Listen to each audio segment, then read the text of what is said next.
ବଞ୍ଚିଥିବି ଯଦି ଆର ବରଷକୁ କାଳିଆରେ ଲଗାଇବୁ ଡୋରି।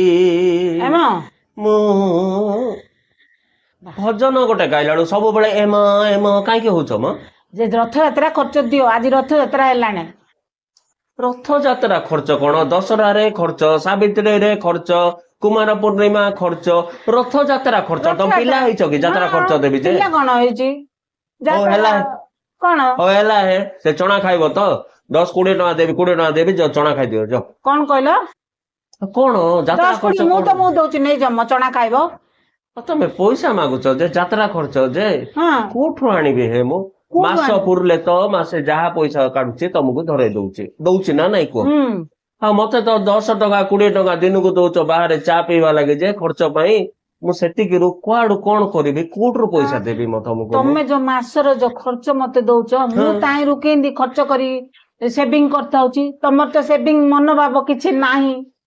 ତାହିଁରୁ ସଞ୍ଚୟ କଲେ ହେନ୍ତାନି, ମନ ଥିଲେ ଆପେ ମରିଗଲାରେ ଆପେ ବାବୁ। ସୁଯୋଗ ଆସେ ମ। କି ବାଦାମ ଏଇଟା 10 ଟଙ୍କା 20 ଟଙ୍କା ଦିନକୁ ଦବ ଯେ ଚା ଗୋଟେ ତ 10 ଟଙ୍କା।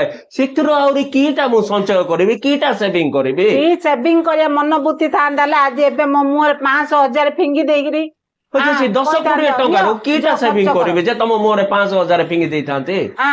ଏମିତି ଲାଜ ଲାଗିବା କଥା ବାଦାରେ ବାବୁ। କହିନଥାନ୍ତ ଯେ ନାଇଁ ଯେ ତମେ ଦିଅ, ମତେ ବେଶୀ ଚାଲାକି ହଉନ, ମତେ ଦିଅ 500 ଟଙ୍କା। କୋଉଠୁ ଆଣିବି ବାବୁ? କୋଉଠୁ ଆଣିବ? ଦରମାର ସବୁ ପଇସା ମତେ ଦଉନ। ଯୋଉ ଶାଢୀ କିଣିଦିଅ କହିଲେ କୋଉଠୁ ଆଣୁଛ ପଇସା? ସେଟା ଯାକ ମୁଁ ଉଧାର ବାଡି କରିକିରି କିଣି କେବେ ଦଉଛି ବାବୁ। ଉଧାର ବାଡି ନାଇଁ ବାବୁ, ଅଧା ପଇସା ତମେ ରଖୁଛ, ମତେ ଅଳ୍ପ ପଇସା ଦଉଛ। କି ବାତରେ ବାବୁ। ବାହାନାରେ ମୋଠୁ 10-20 ଚା ଆରେ ନଉଛ। ସତରେ ନାଇଁ ସତରେ ନାଇଁ ମୁଁ ମତେ ଦିଅ 500 ଟଙ୍କା ଦିଅ, କାଢ, ମୁଁ ପାଲଟିକି ଆସୁଛି, ତମେ ହେଲେ ହଉ ବାହାର ଶୁଣ ଯିବା। ଶୁଣ ଶୁଣ କଣ? ଆଜି ରଥଯାତ୍ରା ଆରମ୍ଭ ହେଲା, ହଁ ବାହୁଡାକୁ ଅଛି ନାଇଁ ନାଇଁ ସମୟ, ନାଇଁ ସେ ନାଇଁ। ଭିତରେ ଦେଇଦେବି ପଇସା ମୁଁ। ଆର ବର୍ଷ ବି ସେମିତି ଠକିଦେଲ, କହିଲ ବାହୁଡା ହେଇଗଲା ଆଉ କଣ ପଇସା ଦେବି, କହିଦେଲନି। ଏ ବର୍ଷ ଦେଇଦିଅ, ମୁଁ ପାଲଟିକି ଆଉଛି, ତମେ ବାହାର ଯିବା, ପଇସା ଦେଇଦିଅ। ଏବେକା ଯିବାର ଅଛି ହଁ କି? ଆଜି ଆଗ ଯିବା, ହେଟ୍ରେ ଆଜି ଯିବା।